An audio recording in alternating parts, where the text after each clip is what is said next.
साथियों नमस्कार। साथियों आनंद से रहें और प्रकृति के साथ सुरक्षित व प्रसन्नचित रहें। आज हमारे 73वें गणतंत्र दिवस के पावन दिव्य दिवस पर सबको हार्दिक बधाई व शुभकामनाएं। साथ में जय हिंद जय हिंद जय हिंद। हमारे चैनल ज्ञान एंड नॉलेज रक्षा से रक्षा में आप सभी का हार्दिक स्वागत है। आइए आज के महान इतिहास, महान घटनाक्रम को प्रकृति के दृष्टि से इतिहास को जानने के कार्यक्रम में हम सब आज जुड़ते हैं और प्रकृति के आनंद के साथ गणतंत्र दिवस का आनंद लेते हैं। आज की परिचर्चा वास्तव में भारतवासियों के संघर्ष और श्रेष्ठ विचार के गौरव से ओतप्रोत है और विशेषकर हमारे नए बच्चों और युवा तथा सभी जनगण को आज इस परिचर्चा को अवश्य सुनना चाहिए। इसमें कई ऐसे विशेष महत्वपूर्ण घटनाक्रम पर चर्चा होगी जो आपने वास्तव में अभी तक सुने नहीं होंगे और उनको सुनना इसकी आज के दिन की गरिमा और आज के महत्व के दृष्टि से बहुत ही बहुमूल्य हैं और बहुत ही गौरवमयी और महत्वपूर्ण हैं। तो चलिए एक एक क्रम से आज समय के अनुसार, समय की गति के अनुसार इसका विश्लेषण करते हैं। वास्तव में स्वतंत्रता तो देश को 15 अगस्त 1947 को प्राप्त हो गई थी, लेकिन वो स्वतंत्रता को परिभाषित और अंगीकृत कैसे किया जाए, इस पे हमारे महान संविधान विचारकों ने, हमारे महान पुरुषों ने, हमारे युग निर्माताओं ने एक काफ़ी लंबे समय तक संघर्ष किया और विचार किए और विचार करके उसको एक दिव्यता की श्रेणी में लाकर जिसको हम भारत का संविधान कहते हैं, वो संविधान के रूप में अलंकृत किया। तो आज सही रूप से भारत को स्वतंत्रता का अंगीकरण आज की तारीख, आज के महान दिन में हुआ। यदि आपने कोई सपना देखा हो और वो सपना आपके सामने साकार हो जाए, आपकी मेहनत, परिश्रम, आपके संघर्ष से, और वो पूर्ण हो जाए, तो आप ये मानेंगे कि वो तारीख और वो दिन हमारे लिए सबसे श्रेष्ठ दिन था। तो वही श्रेष्ठ हम भारतीयों के लिए 26 जनवरी हुई। 26 जनवरी 1950 तो बाद में आई, लेकिन सर्वप्रथम 26 जनवरी 1930 को हमारे देश के महान विचारकों, महान राष्ट्रभक्तों, महान राजनीतिज्ञों ने जो सपना लाहौर भारतीय राष्ट्रीय कांग्रेस के अधिवेशन के दिन 1929 में संकल्पित किया था, वो उसको क्रियान्वित करने के लिए 26 जनवरी 1930 को लाहौर में रावी नदी के किनारे हमारे पहले प्रधानमंत्री श्री जवाहरलाल नेहरू ने भारतीय तिरंगे को फहराकर यह संकल्प लिया था कि हम पूर्ण स्वराज्य प्राप्त करेंगे। और वो पूर्ण स्वराज्य जब हमको प्राप्त हो गया तो 26 जनवरी का पावन दिवस इस सब के लिए हमारे महान देशभक्तों ने, महान राजनीतिज्ञों ने निर्धारित किया और वो पुण्य दिन 26 जनवरी 1950 का था। और जिस समय हम ये वीडियो बना रहे हैं 10:18 पर हमारे जननायक माननीय श्री भीमराव अंबेडकर साहब ने तत्कालीन प्रथम राष्ट्रपति डॉक्टर राजेंद्र प्रसाद साहब को भारत का संविधान विधिवत रूप से घोषित करने के लिए उनके हाथों में प्रदान किया था। और उसी के साथ भारत का महान लिखित विशाल संविधान इस प्रकृति के महान वृक्ष वट वृक्ष की तरह समस्त भारत में अपने प्रभुत्व के साथ स्थापित हो गया था, जो आज यथावत स्थापित है और हम समस्त भारतवासियों के लिए गौरव और महानता का द्योतक है। आपको यह जानकर गर्व होगा और गौरव की अनुभूति होगी कि भारत का संविधान दुनिया का सबसे बड़ा लिखित संविधान है। और यह भी आपको जानकर बहुत ही एक हर्ष और विस्मय तथा खुशी प्राप्त होगी कि भारत का पूरा संविधान श्री प्रेम बिहारी रायजादा साहब द्वारा पेन होल्डर के द्वारा 2 प्रतियों में लिखा गया है, जो आज भी यथावत सुरक्षित है।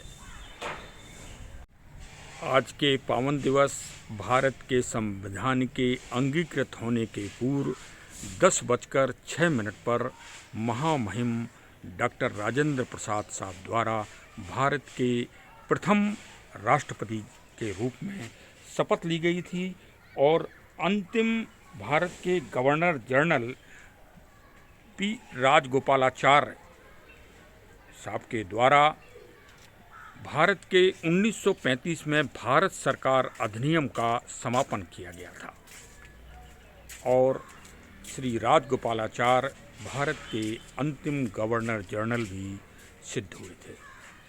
आज के ही पावन दिन समय 10:30 10:30 बजे भारत के महामहिम डॉक्टर राजेंद्र प्रसाद साहब के द्वारा 21 तोपों की सलामी ली गई थी। ये भारतीयों के लिए एक गौरव का विषय था, क्योंकि गुलामी और परतंत्रता को छूटने के बाद, समाप्त होने के बाद पहले किसी भारतीय को ये दुर्लभ सम्मान और दुर्लभ पराक्रम प्राप्त हुआ था। और इसी के साथ भारत के राष्ट्रपति महोदय द्वारा आज के दिवस को गणतंत्र दिवस राष्ट्रीय पर्व के रूप में घोषित किया गया और इंग्लिश में उसको रिपब्लिक डे के रूप में घोषणा की गई। भारत की पहला गणतंत्र दिवस परेड का आयोजन राजपथ रोड पर न होकर इरविन स्टेडियम में हुआ था, जिसको आज नेशनल स्टेडियम के नाम से जाना जाता है। और जो मुख्य अतिथि की परंपरा जो तब से अभी तक चल रही है, जो 2021 में इस महामारी कोरोना कोविड के कारण स्थगित हुई और हमारे ब्रिटेन के प्रधानमंत्री श्री जॉनसन साहब को आमंत्रित किया गया था, वो कोरोना कोविड से परेशान होने के कारण, इस महामारी के प्रभाव के कारण वो शामिल नहीं हो सके।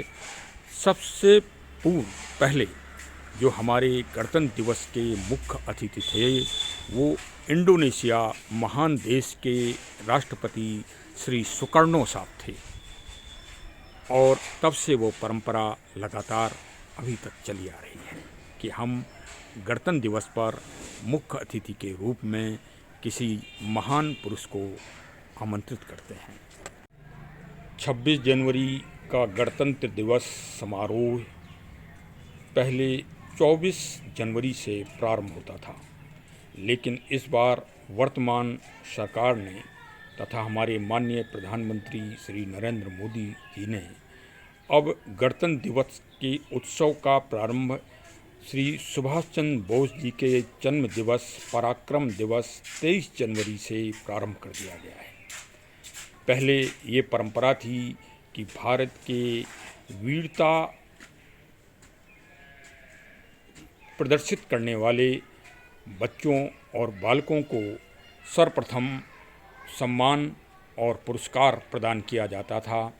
अब यह कार्य 23 जनवरी से विधिवत रूप से प्रारंभ हुआ है वर्ष 2022 में। और ये प्रोग्राम पहले 29 जनवरी तक एक सप्ताह के रूप में चला करता था। 29 तारीख को आखिरी रायसीना हिल्स पर वीटिंग द रिट्रीट का कार्यक्रम होता है और उसमें हमारे सेना के दल द्वारा मार्च पास्ट करने के बाद फिर गणतंत्र दिवस का समापन वीर गाथाओं के साथ समाप्त होता है। आज के महान दिवस में भारत में एक और महान परंपरा को जोड़ा गया कि सबसे बड़े बहादुरी, शौर्य और वीरता के पुरस्कार परमवीर चक्र को आज से ही देने की परंपरा प्रारंभ हुई इस देश में। इससे पहले विक्टोरिया क्रॉस प्रदान किया जाता था शौर्य के लिए, लेकिन उसका समापन करने के बाद आज से परमवीर चक्र देने की परंपरा प्रारंभ हुई और सर्वप्रथम मेजर श्री सोमनाथ शर्मा जो कुमाऊं रेजिमेंट के से जुड़े हुए थे, उनको सर्वप्रथम परमवीर चक्र से महान गौरव से और सम्मान से अलंकृत किया गया। इसके बाद दूसरे जो हमारे महान सैनिक थे वो श्री राजपूत रेजिमेंट के नायक श्री जदुनाथ सिंह, जो कि हमारे प्रांत उत्तर प्रदेश में जनपद शाहजहाँपुर के रहने वाले थे। और तीसरे हमारे जो महान सैनिक थे वो थे रमा रधोबा राणे साहब, और चौथे श्री पीरू सिंह शेखावत जो राजपूत राइफल्स से संबंधित थे, और पांचवें श्री लास नायक करम सिंह साहब, इनको यह महान सम्मान जीवित रहते हुए प्राप्त हुआ और वो काफ़ी लंबे समय तक देश की सेवा में को प्रदान करते रहे, हमारी सेना से जुड़े रहे, और इस तरह ये भारत में एक महान परंपरा आज के दिन से ही प्रारंभ हुई। इसके साथ ही आज के दिन भारतीय न्याय व्यवस्था में भी परिवर्तन हुए और अभी तक भारत के सर्वोच्च न्यायालय को भारतीय संघीय न्यायालय इंडियन फेडरल कोर्ट के नाम से जाना जाता था और अब वह भारतीय सर्वोच्च न्यायालय के नाम से जाना जाने लगा। भारतीय सर्वोच्च न्यायालय के प्रथम मुख्य न्यायाधीश श्री हरिलाल जयकुंसन दास साहब थे, जिनको एच जे कनिया साहब के नाम से भी जाना जाता था। 26 जनवरी 1950 को एक और महान कार्य हुआ कि हमारे इतिहास का जो गौरवमयी काल है और जो प्रियदर्शी महान सम्राट अशोक से संबंधित है, उनके द्वारा बनवाए गए सारनाथ स्फूर्त के महान स्मृति चिन्ह अशोक चक्र के 3 शेरों को भारतीय राष्ट्रीय प्रतीक चिन्ह के रूप में शामिल करके एक ये दिव्य और महान कार्य किया गया और इस तरह भारत के इतिहास को वर्तमान से जोड़ने का सार्थक प्रयास हुआ। 26 जनवरी की अन्य जो विश्व पटल पर और भारत में जो अन्य घटनाएं हुई वो भी जानना आवश्यक है। 26 जनवरी 1666 को, देखिए, यूरोपियन कंट्री चाहे कुछ कहें कि हम बड़े शांतिप्रिय रहे हैं, लेकिन उनकी शांतिता इसी बात से देख लीजिए कि 1666 में फ्रांस ने इंग्लैंड के विरुद्ध युद्ध की घोषणा की थी। 26 जनवरी 1666 को। 26 जनवरी 1923 को चेचक की वैक्सीन बनाने वाले श्री जैनर साहब का निधन हो गया था। ये एक दुखद, यदि वो और समय रहे होते तो वो अन्य महामारियों की भी वैक्सीन सफलतापूर्वक बनाने का प्रयास कर रहे थे। 26 जनवरी का दिन प्रकृति की दृष्टि से भी बहुत महत्वपूर्ण है, क्योंकि 26 जनवरी 1963 को मोर, पीकॉक, जो हमारा राष्ट्रीय पक्षी है, उसको विधि सम्मत रूप से राष्ट्रीय पक्षी घोषित किया गया था, जिसकी सुंदरता पूरी दुनिया में निराली और अजूबी और अनूठी है, जिस पर हम सब भारतीयों को गर्व है। 26 जनवरी का दिन कुछ हमारी प्राकृतिक आपदाओं से भी जुड़ा हुआ है। वर्ष 2001 में इस दिन अर्धी रात्रि में जब लोग निद्रा में थे, तब हमारे गुजरात प्रांत में के भुज अंचल में 7.7 तीव्रता से भूकंप आया, जिसमें हजारों लोग काल कलवित हुए और क्षेत्रीय लोगों को भयंकर परेशानी का सामना करना पड़ा। वर्ष 1905 में इसी दिन दक्षिण अफ्रीका की कलिनन माइन से 3106 कैरेट का हीरा प्राप्त हुआ, जो आज भी विश्व का सबसे बड़ा हीरा। अब इतिहास के विषय को छोड़कर अब हम आज के वर्तमान दिन की पर चर्चा करते हैं। आज के 73वें वर्षगांठ पर भारत के महामहिम माननीय श्री रामनाथ कोविंद जी द्वारा हमारे विशाल परेड की सलामी निर्धारित समय पर ली गई। भारत के प्रधानमंत्री श्री नरेंद्र मोदी जी द्वारा उनका स्वागत किया गया और आज के गणतंत्र दिवस पर जो विशेष घटनाएं हुई और जो विशेष कार्य हुए, जो कि कल के दिन इतिहास बनेंगे, अब हम उन पर भी थोड़ा चर्चा करते हैं। आज के दिन माननीय प्रधानमंत्री जी द्वारा नेशनल वार मेमोरियल में पहुंचकर भारत के 26,000 महान सपूतों को याद किया गया। ये एक ऐतिहासिक क्षण है।